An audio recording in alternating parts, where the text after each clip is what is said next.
So, the spooky month, it's right around the corner.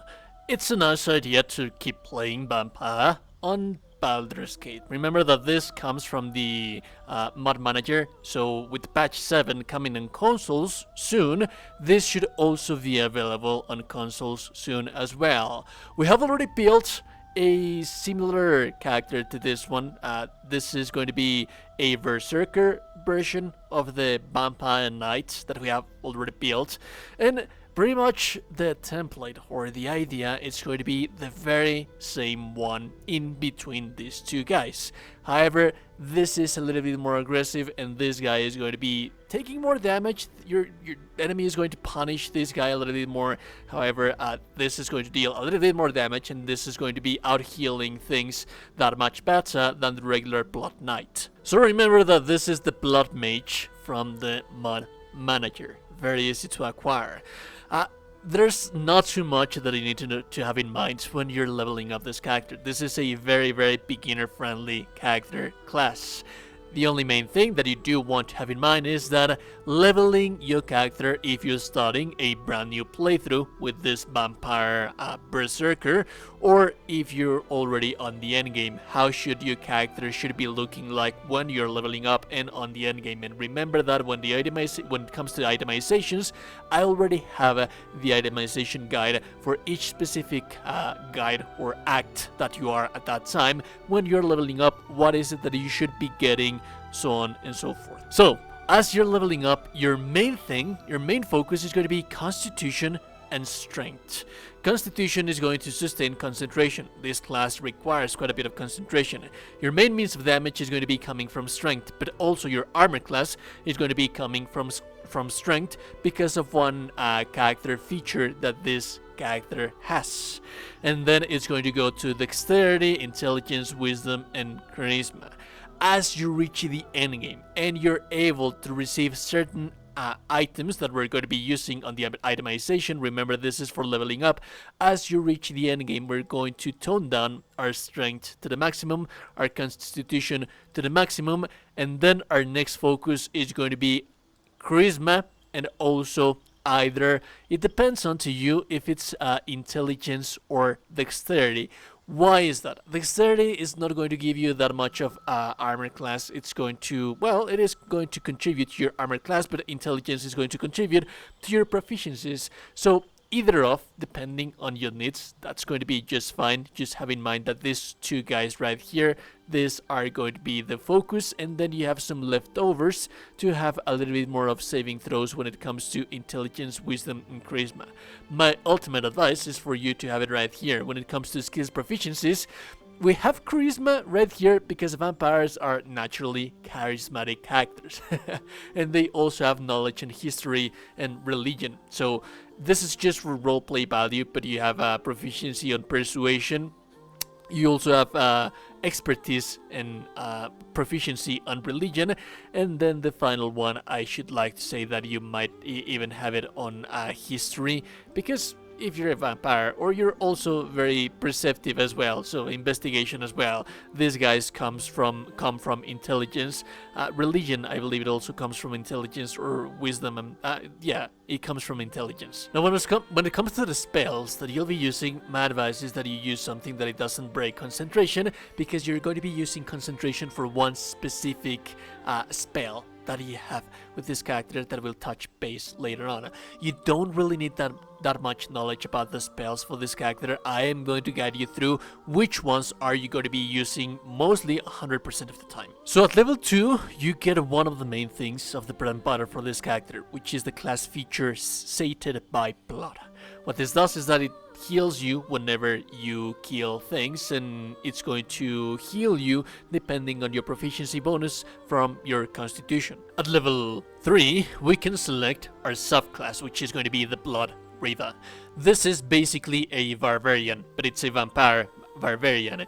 It gives you the subclass feature of unbridled bloodlust, which basically heals you even more whenever you skill things. It also gives you an armor defense. This allows you to add your strength modifier to your armor class. If you combine this with your dexterity, it's going to basically give you a little bit more sustainability when it comes to armor class, but also healing yourself. It also gives you the boiling blood. What this does is that it basically gives you advantage. That is why I advise for you to use the great weapon fighting, because it's also going to give you a fighting style. Do not use two weapon fighting, because two weapon fighting most of the times uses the extra the bonus action. The bonus action, we're going to be using it for one of our specific attacks that we're going to be doing with this character to heal ourselves even furthermore, and also because of the boiling blood. Basically, this gives you advantage against the enemy, and since we have advantage, we can use the great weapon fighting to increase the damage that we the great weapon master that will take later on, to increase the damage that we deal without the necessity to having to miss that much. At level 6, this is when your character is mostly established. At level 5, you got the extra attack, so you can attack twice, but at level 6 you get your bread and butter, which is the Sanguine Strike. This is going to increase the damage that you deal depending on the spell slot level that you're using, either a level 1 spell slot or a level 2 spell slot. This is actually excellent for multi-classing into a sorcerer, for example, but that's a matter for a different video. However, we can upcast this thing and it deals quite a bit of damage, but not only does it deal quite a bit of damage, it also heals yourself whenever you deal damage with it, and it also inflicts bleeding upon the enemy whenever you are concentrated on this thing, and it can break concentration with many of the other spells, so that's why we're not going to be wasting our spell slots on other thing when we can be using our Sanguine Strikes. One more cool thing about this is that at level 10 you actually get the Crimson Desecration. What this does is that it causes disadvantage on AoE enemies in front of you, so if you feel that you don't have that much hit chance to hit the enemy, this is something that you can be using by all means, although this is very, very situational. And finally, the feats that you are going to be taking at level 4, 8, and 12. And it depends on your playstyle, and it depends on your needs. If you want to be sustaining concentration on your strike, my advice is that at level 8, that's when you take the Warcaster. At level 4, the main thing that you're always going to be taking is the Great Weapon Master, because remember that even though that you don't have your character that much established, you already have at level 3 the means of being enraging your character so that you can deal that much damage without losing that much of your attack hit chance because of the Great Weapon Master.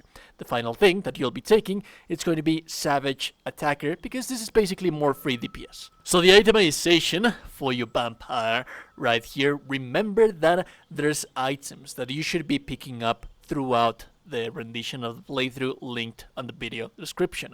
As for the armor, you're basically always at all times are going to be using clothing.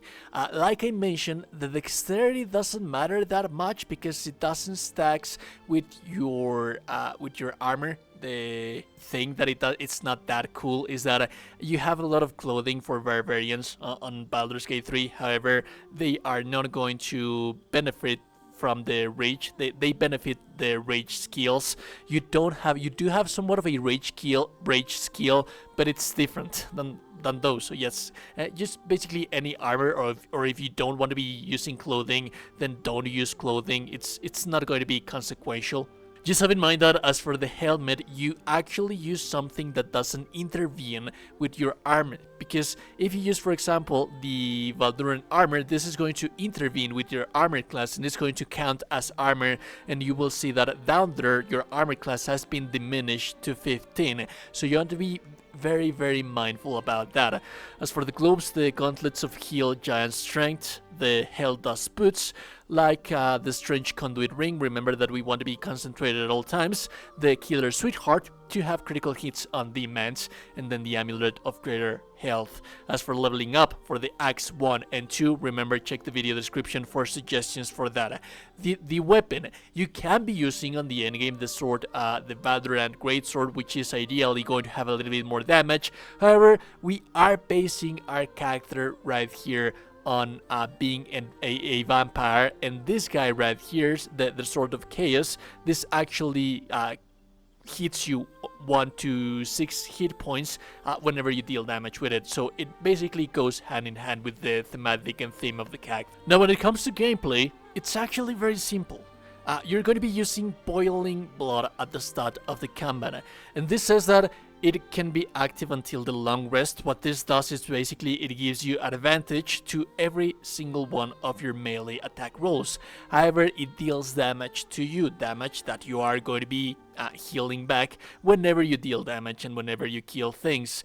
And also this should also be only be used in combat, because if you use it out of combat, then it's still going to regain its effect, where it's going to be damaging you while you are moving throughout the world. So you only want to be using this at the start of the combat, and then you can cast it uncasted at the end.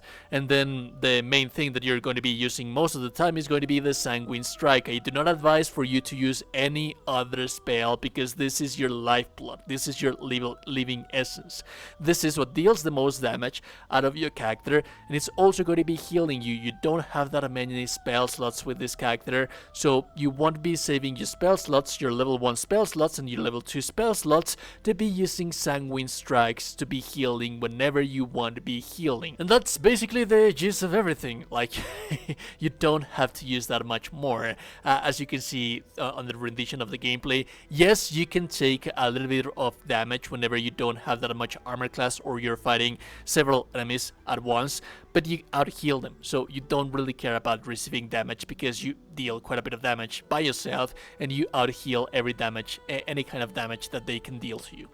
Anyways, if you like the content, like and very super appreciated. Nostalgia that you're a gorgeous, beautiful person, you're indeed a gorgeous and beautiful person. Subscribe to the channel, you're in the Discord. Have a beautiful day. Goodbye.